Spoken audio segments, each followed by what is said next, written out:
Nadine and Darren walked up the dark, tree-lined street, stepping as silently as possible without appearing too conspicuous.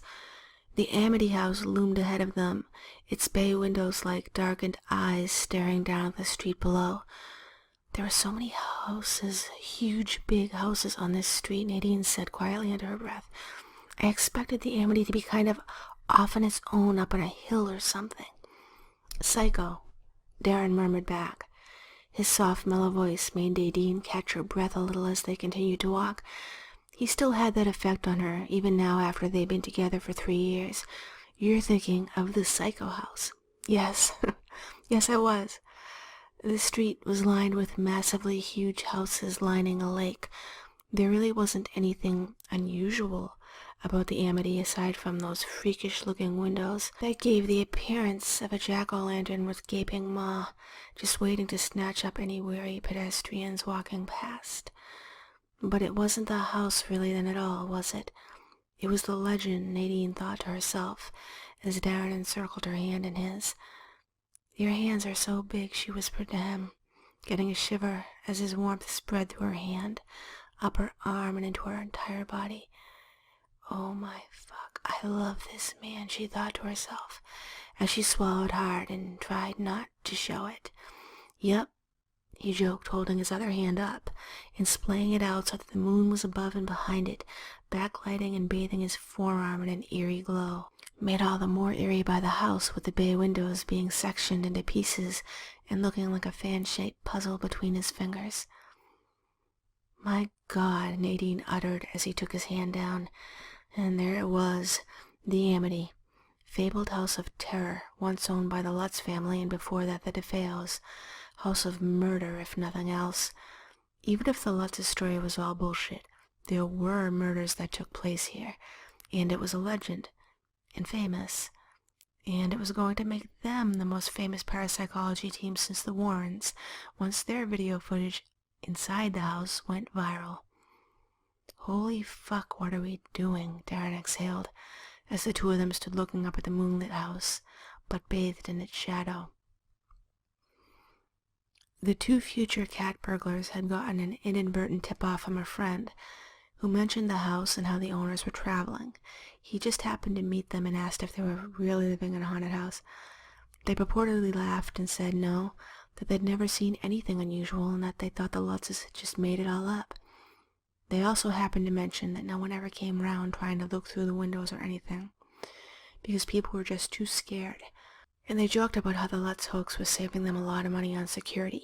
The point of all this being that the cat-burgling parapsychologists knew no one was at home, and were in fact here to break into the house in order to get footage. They were planning on pretending it came from an anonymous source, so didn't feel too worried about getting in any trouble after the fact. But now, that was another story. Maybe we shouldn't do this, Nadine said. No, we definitely should not be doing this, Darren agreed. Come on, let's go. He tightened his hand around hers and pulled her toward the back of the house. Step 1 of the plan. Sit in the shadows for a half-hour in case someone had seen them approaching the house and called the cops. This way, they technically hadn't done anything and could make up some excuse for being there if they had to.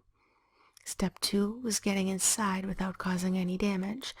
If they couldn't get in without breaking something, they had agreed to not go inside at all and just take outdoor footage. The idea was to cause no harm, get the footage, and no one would know about it until the video was released.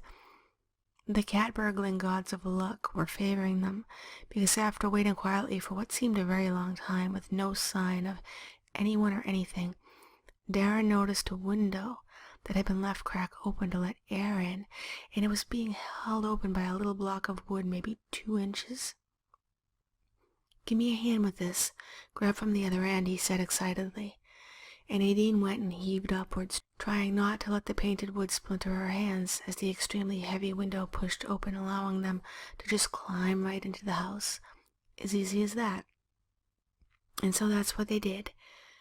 I can't believe how easy that was. Oh, wow. Nadine exclaimed as she ducked her head under the sill and let Darren help pull her through. I can't believe this. We're actually inside the Amityville horror house. Oh my. Shh, Darren breathed quickly in the pitch darkness of the room they had just entered. She heard the soft whiz of the camera turning on, and followed behind the now filming Darren in the darkness of the Amity house.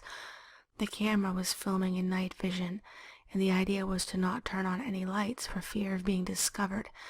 But also the video would look scary as fuck in night vision, even if it weren't haunted, even if nothing at all happened while they were here, which Darren kept telling her it wouldn't, because none of it was real. But she wasn't so sure. Aside from the camera, they were both now wearing night vision on their goggles so they could see. The distortion caused everything to look surreal and greenish glowy, like one of those chupacabra sighting videos on YouTube. This is gonna work, Nadine thought to herself. People are gonna be all over this. They walked slowly through the house, filming in each of the bedrooms.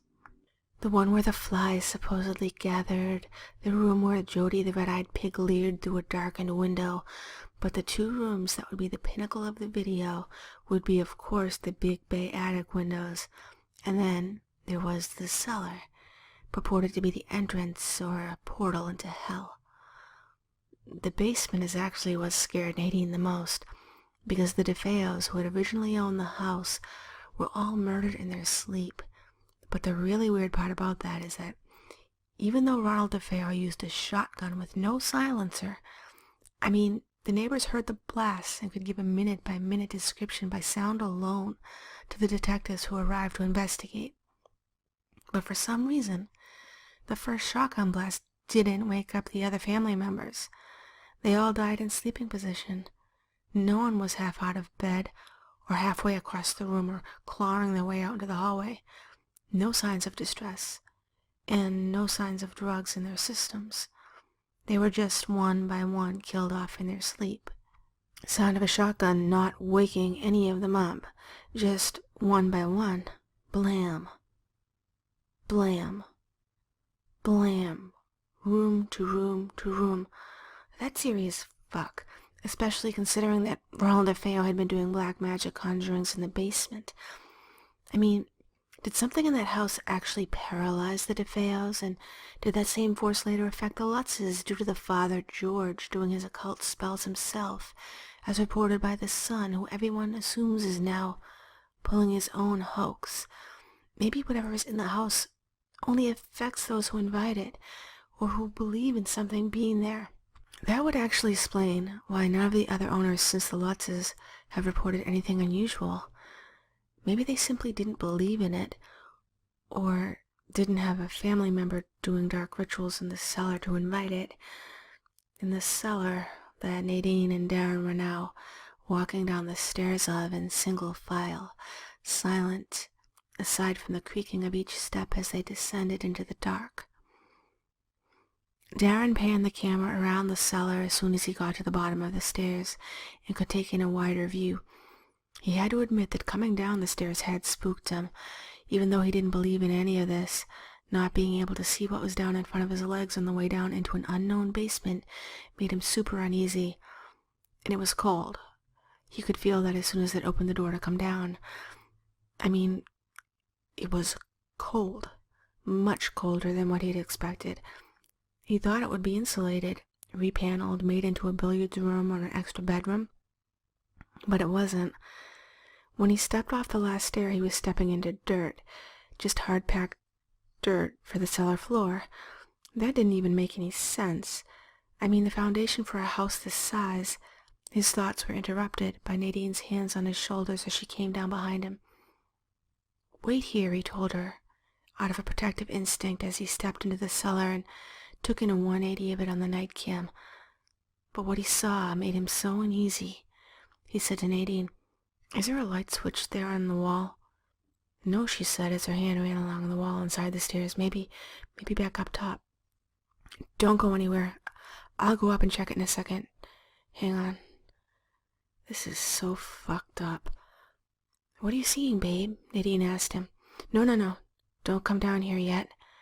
Darren's voice sounded strange.